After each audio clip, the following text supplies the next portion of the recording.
নতুন জামা কিনেছি, একটা কর্সেট অ্যাকচুয়ালি। তো আজকে এটাকে স্টাইল করবো, ঠিক স্টাইল নয়, আমি একটা হোম সার্ভিসে যাচ্ছি, তো হালকা করে একটু গেট রেডি উইথ মি হবে।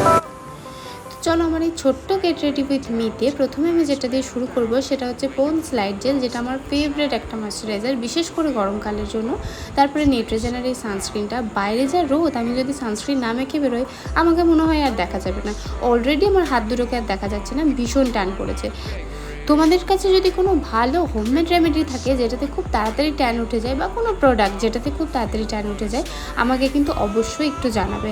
আমার হাত দুটো ভীষণ ট্যান পড়েছে, হাত দুটোকে নিয়ে কী করবো আমি বুঝতে পারছি না। শুধু হাতে মুখে সানস্ক্রিন লাগালে চলবে না, তার সাথে ঠোঁটেরও এসপিএফ দরকার। তাই আমি এই মিনিমালিস্টের যে লিপ বামটা আছে এটাতে এসপিএফ 30 আছে, এটা আমি অনেক দিন থেকে ইউজ করি এবং ভীষণ ভালো। আর তারপর আমার এই ফেভারিট ঘড়িটা, যেটা আমি সব কিছুর সাথে পরি, আমার ভীষণ ভালো লাগে। আর এই ছোট্ট দুটো কানে আমি অ্যাড করেছি।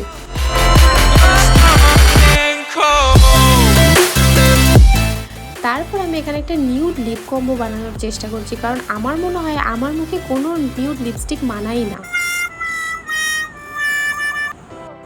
যেহেতু বুঝতে পারলাম ওটা আমার হাত থেকেই ভেঙেছে, তাই কাউকে তো আর দোষারোপ করতে পারলাম না, তাই চুপচাপ নিজের কাজটাই কন্টিনিউ করলাম, দিয়ে এই নিউড লিপ শেডটা বানিয়েছি।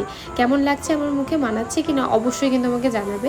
আর এটা হচ্ছে মার্সের ডাবল ট্রাবল মাস্কারা, যেটা তোমরা এর আগে আমার একটা হল ভিডিওতে দেখেছো। যদি না দেখে থাকো অবশ্যই ভিডিওটাকে দেখে আসবে, আমি পিন কমেন্টে ভিডিওর লিঙ্কটা দিয়ে দেবো।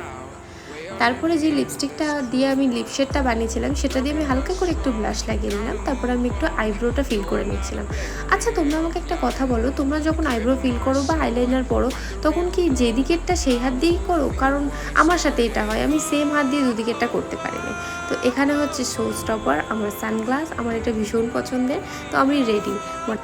এবার হচ্ছে জুতোর পালা, কিন্তু জুতো তো মা ঘরে ঢোকাতে দেবে না। আমার মনে হয়েছিল স্নিকার্স পরলে বেশি ভালো হতো, কিন্তু অত সেজেগুজে যাওয়ার মতন আমি কোথাও যাচ্ছিলাম না, যাচ্ছিলাম হোম সার্ভিসে, তাই নর্মাল একটা ফুটওয়্যার আমি পরে নিয়েছিলাম।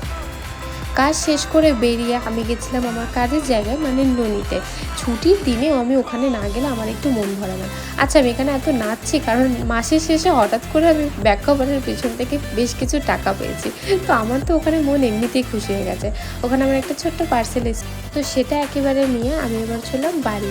চলো ব্লগটা কেমন লাগলো অবশ্যই জানিও। টাটা।